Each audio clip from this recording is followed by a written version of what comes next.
তাইলে মুক্তিযোদ্ধাদেরও বিচার করা হবে রাজাকার হত্যার বিরুদ্ধে। মাননীয় স্পিকার, পুলিশ বাহিনীকে সুশৃঙ্খল বাহিনী হিসেবে গড়তে হলে পুলিশ বাহিনী কর্তৃক কৃত ইতিপূর্বের যে বিশৃঙ্খলাগুলো আছে সেগুলোর সুরাহা হওয়া প্রয়োজন। সেক্ষেত্রে গত 16 বছর ধরে পুলিশ বাহিনীর ভিতর থেকে, অর্থাৎ আইন অমান্য করে পুলিশ যা কিছু করেছে, বিশেষত জুলাইতে পুলিশেরা, তাদের বাহিনীর অনেকেই আছেন যারা খুবই স্বপ্রণোদিত হয়ে নানা ধরনের হত্যাযজ্ঞে তারা অংশগ্রহণ করেছেন, মানুষের উপর নির্যাতন নিপীড়ন করেছেন। সেই বিষয়গুলোতে বিচার বিভাগীয় তদন্ত, বিচার বিভাগের কার্যক্রমের বাইরে এসে স্বরাষ্ট্র মন্ত্রণালয় তার ডিপার্টমেন্টাল কোনো পদক্ষেপ গ্রহণ করবে কিনা, এবং এই মুহূর্তে পুলিশ হত্যা নামক একটা ফ্রেম ব্যবহার করা হচ্ছে আওয়ামী লীগের তরফ থেকে আগস্টের এই ঘটনা প্রবাহের ভিত্তিতে। আমরা সেক্ষেত্রে স্বরাষ্ট্রমন্ত্রীর কাছে স্পষ্টভাবে জানতে চাই, এই যে একটা বিশৃঙ্খলা তৈরি করা হচ্ছে পুলিশ বাহিনীর ভিতরে, সেক্ষেত্রে এটা যে ঘাতক, তারা যে ঘাতক ছিল, তাদের যে এক ধরনের শাস্তির বিধান হয়ে গেছে, সেই বিষয়ে যে অস্পষ্টতা তৈরি হয়েছে, সেই বিশৃঙ্খলাগুলো দূরীকরণে স্বরাষ্ট্র মন্ত্রণালয়ের পক্ষ থেকে কোনো উদ্যোগ আছে কিনা আপনার মাধ্যমে জানতে চাই। ধন্যবাদ মাননীয় স্পিকার। আমি ইচ্ছা করলে মাননীয় সদস্যকে একটা আলাদা নোটিশ দেওয়ার জন্য আহ্বান করতে পারতাম, কিন্তু এটা একটা বিশাল রাজনৈতিক প্রশ্ন।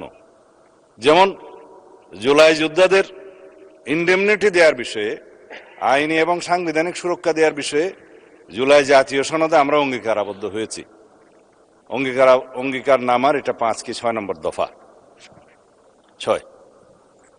সেখানে এই ইনডেমনিটি প্রদানের এই অঙ্গীকারের প্রেক্ষিতে বিগত ইন্টারিম গভর্নমেন্টের সময় একটা জুলাই যোদ্ধা সুরক্ষা অধ্যাদেশ নামে একটা অধ্যাদেশ জারি করা হয়েছে। সেটা 133টি অধ্যাদেশের মধ্যে এখানে মহান জাতীয় সংসদে উপস্থাপন করা হয়েছে। আমাদের যে বিশেষ কমিটি গঠন করা হয়েছে সংসদীয়, এই অধ্যাদেশগুলো পরীক্ষা নিরীক্ষা করে রিপোর্ট প্রদানের জন্য আগামী 2 তারিখে সেখানে আমরা আলোচনা করেছি, এবং সুখের বিষয় সর্বসম্মতিক্রমে আমরা এই জুলাই যোদ্ধা সুরক্ষা অধ্যাদেশটা পার্লামেন্টে বিল আকারে উপস্থাপন করে পাশ করার বিষয়ে একমত হয়েছে।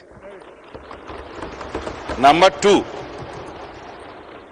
যে সমস্ত বিষয়ে আওয়ামী ফ্যাসিবাদী গোষ্ঠী বিভিন্ন ফেসবুক সহ সোশ্যাল মিডিয়াতে দাবি করছে যে এই সমস্ত হত্যাকাণ্ডের বিচার করা হবে কিনা, এবং তারা বিভিন্ন দাবি করছে, আমি সেই বিষয়েও আরেকটি অনুষ্ঠানে বলেছিলাম, তাইলে মুক্তিযোদ্ধাদেরও বিচার করা হবে রাজাকার হত্যার বিরুদ্ধে। 1971 সনে যদি এখন কেউ মামলা নিয়ে আসে, গণ অভ্যুত্থানের সময় রাজপথে অভ্যুত্থানকারী আন্দোলনকারীদের বিরুদ্ধে যারা হানাদার বাহিনীর মতো ঝাঁপিয়ে পড়ে হত্যাযজ্ঞ চালিয়েছে, ম্যাসাকার করেছে, গণহত্যা করেছে, তারা জনতার প্রতিরোধের মুখে কেউ কেউ হয়তো প্রাণ হারিয়েছে, কেউ কেউ আহত হয়েছে, কিন্তু সেটা যুদ্ধের ময়দানে ফয়সালা হয়ে গেছে। এবং সেখানে জুলাই যোদ্ধাদেরকে সুরক্ষা দেওয়ার জন্য যে অধ্যাদেশ জারি করা হয়েছে, সেই বিষয়ে আমরা এই অধ্যাদেশটি এখানে গ্রহণ করার জন্য সবাই সর্বসম্মত হয়েছি। সুতরাং আমার মনে হয় মাননীয় সদস্য আশ্বস্ত হতে পারেন, এই বিষয়ে সারা জাতীয় ঐক্যবদ্ধ একমত। আর অন্যান্য বিষয়গুলো আপনারা যে স্পেসিফিক উল্লেখ করেছেন, পুলিশের বিভিন্ন হত্যাকাণ্ড সম্পর্কে স্পেসিফিক মামলা দায়ের করা হয়েছে, কিছু মামলা আইসিটি কোর্টে হয়েছে, কিছু মামলা সাধারণ আইনে প্যানাল কোডের আন্ডারে বিভিন্ন মামলা আদালতে আছে, সেগুলো ইনভেস্টিগেশন হচ্ছে।